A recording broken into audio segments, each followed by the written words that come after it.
May tanong sa akin, "Good morning po sir, pag hindi po ba nakabayad sa lending apps, may warrant po ba na dumating?" Alright, napakagandang mensahe po nito. Pero bago ho natin sasagutin, imbitahan ko ho muna sana kayo na pakisuportahan po sana ang aking mga social media account sa YouTube, Facebook, and TikTok. Sa video po natin ngayon, alamin natin kung may dumarating po bang warrant of arrest pag hindi po ba tayo nakabayad dito sa mga online lending apps na to. Pero bago ho yan, disclaimer po muna, hindi po ako abogado. Ako po'y maniningil. Lahat po na sinasabi natin sa ating mga video is based on my experience at siyempre po sa ating pong pagsasaliksik at pagtatanong sa mga kaibigan po nating abogado. At isa pa po, hindi ko po kinukusindi ang hindi pagbabayad ng utang dahil ang utang ay responsibilidad at obligasyon na dapat po nating bayaran. Ang hindi po ako pabor ay doon sa mali pamaraan pautang at mali pamaraan ng paniningil. Sagutin po natin kung pinadala niyo pong mensahe. So sabi niyo nga is, pag hindi po ba nakabayad sa lending apps, may warrant po ba na dumadating? Well, ito lamang po yan, no? Kasi po, pag utang, alam naman po natin na usaping sibil po yan. At wala pong nakukulong sa utang kung yung hindi pa lamang po nababayaran. Okay, now, ito po yan. Pagka po kasi meron tayong ginawang panluloko at panlilinlang, well, there's a chance or there's a probability na tayo po ay mahabla o makasuhan po ng estafa. Ang estafa po kasi ay meron niyang criminal liability, meaning po may kulong po yan. So yan po, pwede kayong labasan ng warrant dyan pagka po may probable cause. Okay? Ito lamang po, ang estafa po kasi, hindi po ito yung kagaya na sinasabi nitong mga bugok at abusadong online lending apps na pag hindi ka nakabayad, estafa na po kagad. Hindi po. Ang estafa po, ang pinaparusahan po doon is yung act ng panloloko at panlilinlang. Okay? For example po, pagka dito sa mga online lending apps po kayo nang hiram, for example, nag-provide kayo ng mga false information, o di kaya nag-submit po kayo ng mga dokumento na peke or ibig sabihin hindi ho sa inyo. Kasi kung alam po ninyo, sa sarili po ninyo, nanghihiram kayo, na hindi kayo talaga makakapasa, ang ginawa ninyo, nameke kayo ng mga dokumento, o di kayo nagbigay kayo ng mga false information. Yan. Pagka po yan, napatunayan, may tsanso na masampahan ho tayo ng estafa at yung probability po na malabasan tayo ng warrant, medyo may kalakihan. Kaya po, lagi ko pong sinasabi, pagka po tayo gumagawa ng video, pagka po tayo ay manghihiram, yung totoo po, ang ilagay natin dun sa application form at yung totoong documentation po natin, ang isasubmit natin. Huwag po tayong gagamit ng dokumento ng ng mga ibang tao. O di kaya maglalagay tayo ng maling mga information. Kasi po, panluloko po yun tsaka panlilinlang which is, yun po yung pinaparusahan ng estafa. Yan ho ang hindi alam itong mga bugok at abusadong online lending apps na to or nagtanahan lang talaga, para lang ho sila makapanakot. Kasi po, ang laging panakot itong mga to, is sasampahan ka namin ng kasong estafa. O di kaya, palabas na yung warrant mo. Kasi hindi ka nakabayad. Ha? Nasa constitution po natin yan. Na wala pong nakukulong sa utang. Pero, wag nyo take it literally na porkit may nahiram tayo, at hindi tayo nakabayad, malakas na ang loob natin na hindi magbayad kasi wala nga nakukulong sa utang. Wag hong ganon. Yes, totoo yun, nasa saligang batas. Pero it's our responsibility na ibalik kung magkano yung nahiram po natin. Ang negosyong pagpapautang, talagang may interest rate po yan. Okay? Ito po explain ko sa inyo na dati kasi may usury law. So, ibig sabihin, mandated po yung mga interest rate. So, hindi kagaya ngayon kasi wala talagang ceiling. May ceiling man, yun lamang pong 10,000 pababa. Pero more than 10,000 wala pong ceiling yan. Ano yan, kumbaga binigyan po ng pagkakataon, no, sa ating batas na magkaroon ho ng usapan, no, dun sa utang, which is hindi po nangyayari dito sa mga bugok at abusadong online lending apps. Kasi po, lalong-lalo na ha, ito mga illegal.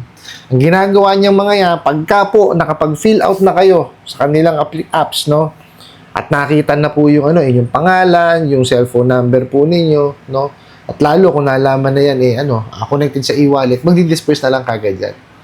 Hindi ho nila i-discuss sa inyo yung inyong obligasyon. Yan ho ang bitter truth. Okay? Lalahatin ko na ho lahat ng mga illegal. Now, meron din pong mga legitimate or legal na lending apps, no, ang gumagawa niyan. Okay?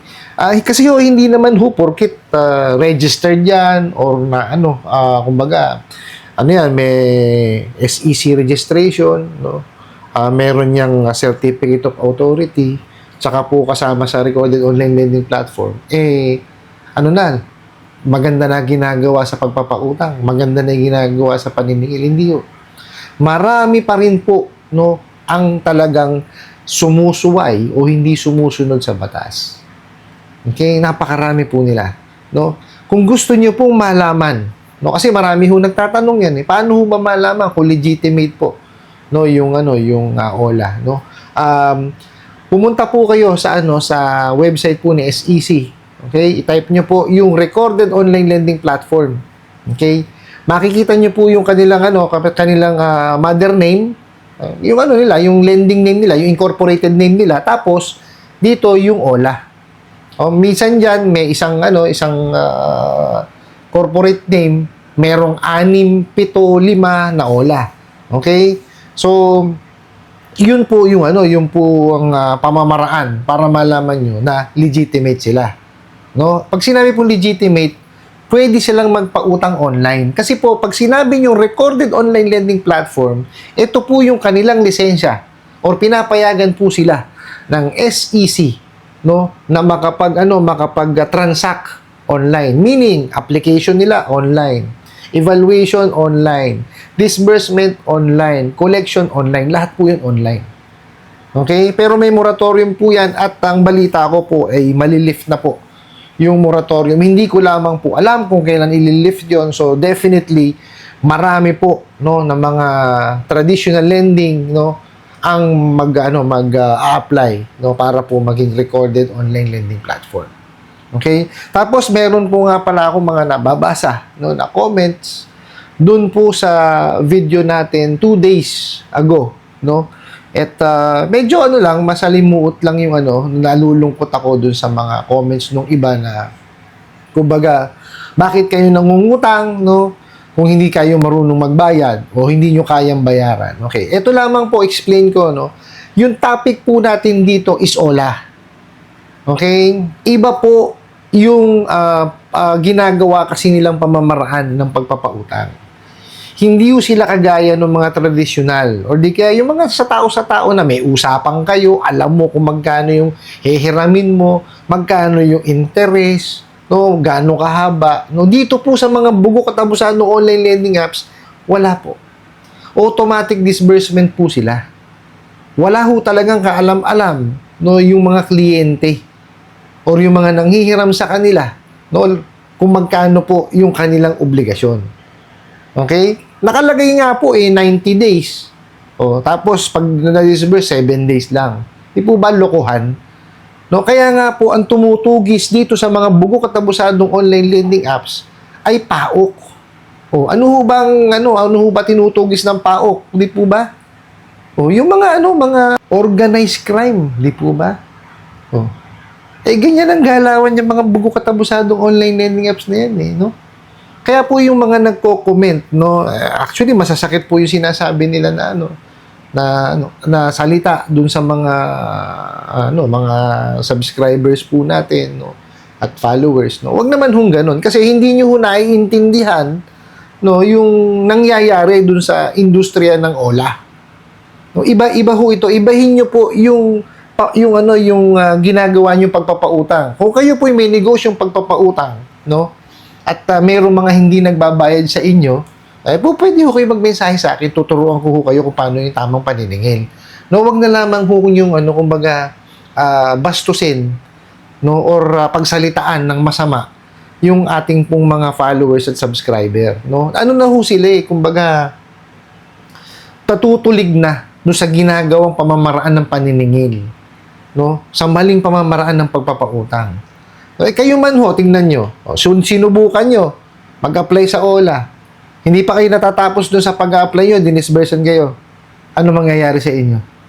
May po ba? Kasi wala kayong kaalam-alam doon sa ano, hindi man lang sinabi na, na-approve ka ng 1,000 pesos, ang di-disburse ko sa'yo, 500 lang, ha? Tapos ang interest namin, ganito, ha? Wala ho silang ganun, No, kaya wag ho natin silang, wag natin masyadong diinan yung mga, mga nagko-comment po sa atin. Okay? Pakiintindi po yung video. Okay? Kasi ang nangyayari, sisimulan nyo yung video, hindi nyo tatapusin. Okay? Nawawala yung hindi nyo nakukuha yung essence nung video na ginagawa po natin.